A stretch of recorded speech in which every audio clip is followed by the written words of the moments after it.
sebuah pelajaran dari salah satu sahabat baginda Nabi. Mungkin para dai, para ustaz yang mengisi di setiap malam sebelum tarawih membicarakan kebanyakan terkait Ramadan. Namun kali ini kita akan sedikit bergeser, bulannya bergeser sedikit, yaitu Sya'ban. Ada salah satu sahabat Nabi yang bernama Sya'ban.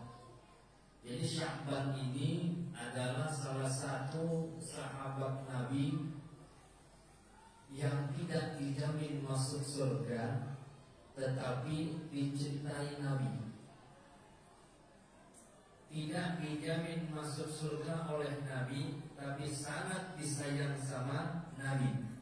Kira-kira kalau orang tidak dijamin masuk surga tapi disayang Nabi, masuk surga atau surga? Masuk surga. Dan ciri-ciri Sya'ban ini, sahabat yang tidak pernah meninggalkan sholat berjamaah dan juga terutama sholat subuh. Jadi Sya'ban ini sering sholat subuh, tidak pernah ketinggalan. Dan lebih khusus lagi, Sya'ban ini kalau sholat berada di paling saf pertama, tapi paling pojok. Biasa pojok kanan, biasa pojok kiri, pergantian. Jadi kalau ada jamaah kita yang suka di pojok-pojok, mungkin itu utusan Sya'ban. Jadi suatu ketika azan sudah berkumandang, tapi Sya'ban belum tiba-tiba di masjid. Rasul nengok kanan, kiri, depan, belakang, belum juga ada Sya'ban. Bilal mau iqamat, tunggu dulu kata Rasul. Saking cintanya Rasul dengan Sya'ban, ditungguin. Beberapa menit kemudian Sya'ban mungkin terlambat kata Rasul. Bilal iqamat, sholat baginda Nabi dengan para sahabat. Selesai sholat, salam, kemudian dilihat lagi kiri kanan depan belakang, ternyata Sya'ban belum tiba juga. Jadi dalam riwayat itu Rasulullah SAW bertanya kepada sahabat, adakah yang mengetahui Sya'ban mana? Mengapa Sya'ban tidak sholat bersama kita pada subuh hari ini? Tidak ada yang menjawab.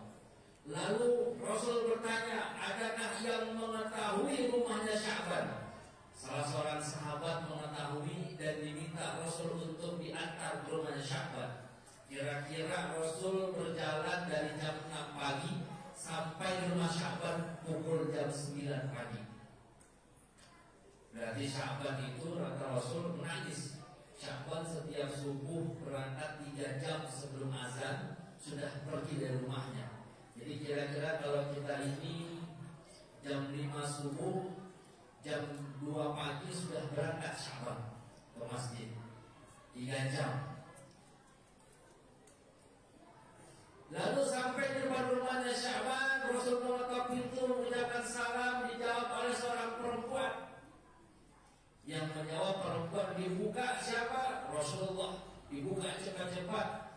Siapa engkau? Kata Rasulullah, saya istrinya Sya'ban ya Rasul. Mana Sya'ban? Mengapa tidak berjamaah bersamaku dari subuh? Sya'ban ya Rasul, Sya'ban telah meninggal dunia kemarin sore. Ternyata Sya'ban telah meninggal dunia. Sedih Rasulullah. Lalu Rasul menanyakan, apakah ada wasiat atau pesan dari Sya'ban sebelum sakaratul mautnya Sya'ban? Ada ya Rasul. Ketika dalam malam yuqadir, ketika tarikan nafas naik turun sakaratul maut namanya, Sya'ban mengucapkan 3 pesan ya Rasul. Pesan yang pertama, mengapa dekat?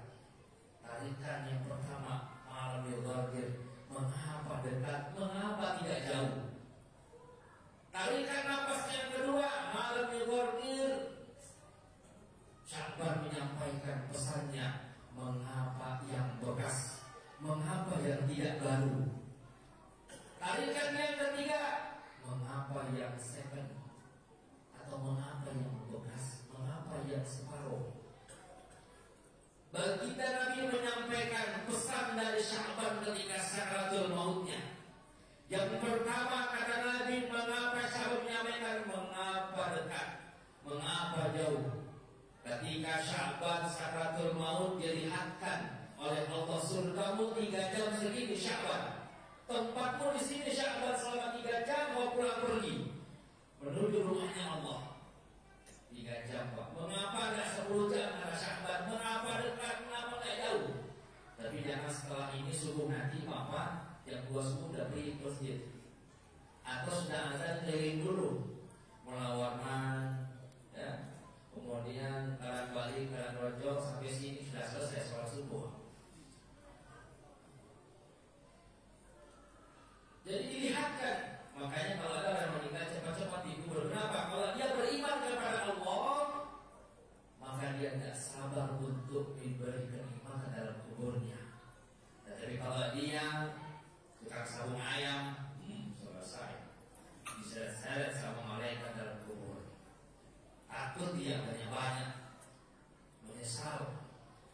Kenapa? Karena dia telah mengetahui bagaimana balasannya. Kan setiap subuh Jumat kita baca itu sajadah, Rabbana absarna wa sami'na farji'na na'mal shalihan inna muqinun. Aku sudah melihat, aku sudah mendengar, dan kembalikan kami agar kami menjadi orang yang beriman kembali kepadamu. Baru menyesal sudah meninggal dunia. Kemudian tadi kan nafas yang kedua, mengapa yang bekas? Ternyata Sya'ban pernah memberikan sesuatu yang bekas ketika hujan. Kira-kira jas hujan. Kalau sekarang ketika hujan menuju masjid, hujan turun, Sya'ban turun bawa 2. Yang satu diberikan kepada yang sahabatnya Nabi, yang lainnya, yang satu yang setiap pakai makanya dilihat.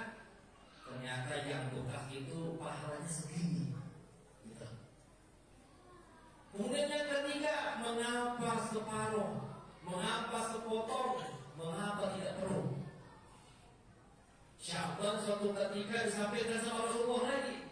Pernah suatu ketika Sya'ban sedang makan sepotong roti dan segelas susu. Ada pengemis datang dibagi 2 sama Sya'ban. Sepotong buat pengemis, sepotong buat Sya'ban. Setengah gelas susu buat pengemis, setengahnya lagi buat Sya'ban. Dibagi 2. Dilihatkan sama Allah ketika sakaratul maut, dipotong pajak sama Allah. Kenapa dia tidak dulunya tidak berikan full? Baru dia menyesal. Nah, hadirin Allah Subhanahu wa taala. Sehingga bulan Ramadan ini, dari kisah ini bisa kita ambil ibrah atau pelajaran ketika kita ingin memberikan sesuatu kepada teman kita, kepada kerabat kita, berikanlah yang terbaik. Jangan yang setengah-setengah, jangan yang murah, tapi berikan sesuai dengan kemampuan kita, sehingga Allah berikan ganjaran yang luar biasa. Terlebih kita berada pada bulan yang mulia, ziyadatul khair, meningkat kebaikan-kebaikan, meningkat pula keberkahan, serta meningkat pula pahala yang diberikan Allah Subhanahu wa taala. Jamaah yang dirahmati Allah Subhanahu wa taala, kiranya demikian yang bisa kami sampaikan pada kesempatan kali ini, dan mohon maaf bila ada salah kata, salah ucap yang kami sampaikan pada malam hari ini. Allahul musta'an, mustabiqul khairat. Wassalamualaikum warahmatullahi wabarakatuh.